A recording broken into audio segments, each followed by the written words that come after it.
Hey everybody, my neighbor came, next door office neighbor. This is Eva, a corgi.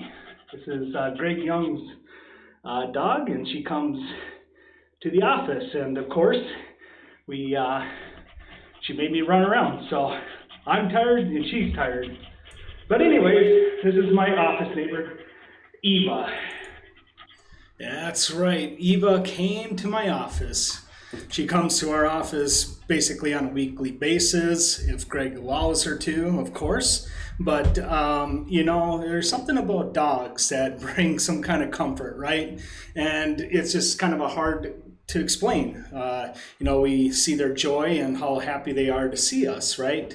And that's a good thing to talk about, especially now that it's August and we are going to enter into, I think, a pretty busy season for the most of us because, school starts, sports are picking up if they haven't already.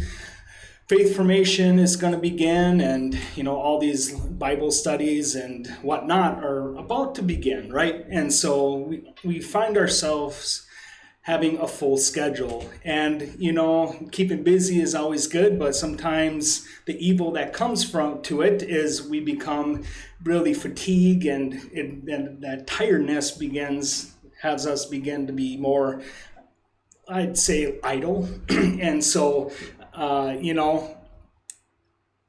just like how you see Eva or any other pet, how excited they are. Well, how excited Jesus is when we come to see him and visit him at the church, and and how important it is for us to do that too. Is that when we go take time out of our schedule to sacrifice just a little bit of time each day to visit our Lord in the tabernacle, how excited he is, how joyful and pleased he is to see us for one thing, so we can have a conversation, right? But also so he can give you that love and grace and that calmness and all the consolations, to you and all of us who visit.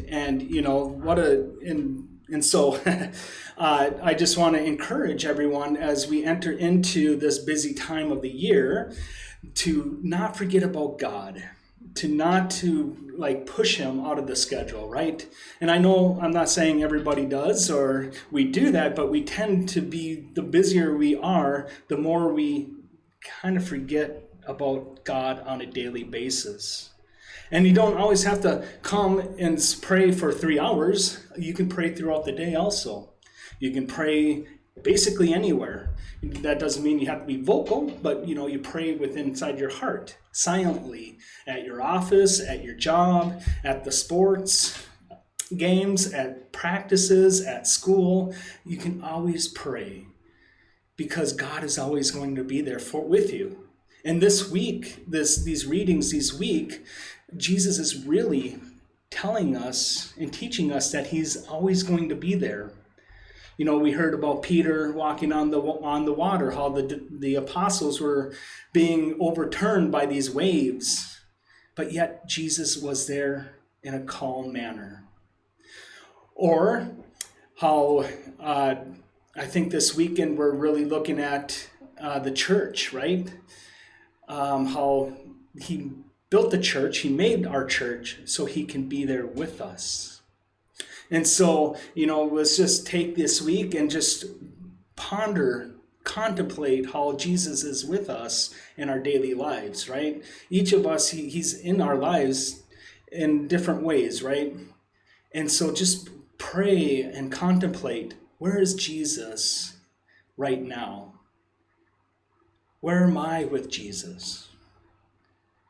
There's a lot of opportunities, of course, we offer to give you some time to be with Jesus. And, every Tuesday here at the cathedral, we have adoration from 3 to 7 p.m. Our church is usually open during the day, at least till 3. Over at St. Mary's Side of the Sea, we have adoration after their 12:10 Mass on Fridays. So it'll probably start around 12:35 till 3 p.m. We always have a group of people coming in to pray the rosary before all the masses, all the daily masses for sure, and even on Saturday at 10 a.m. before our 10:30 confession.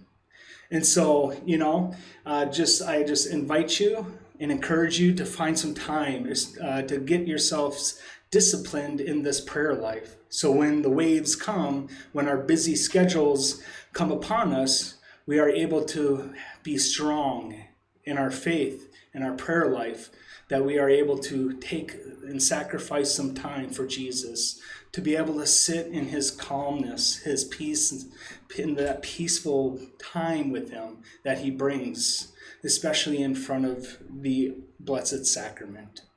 God bless.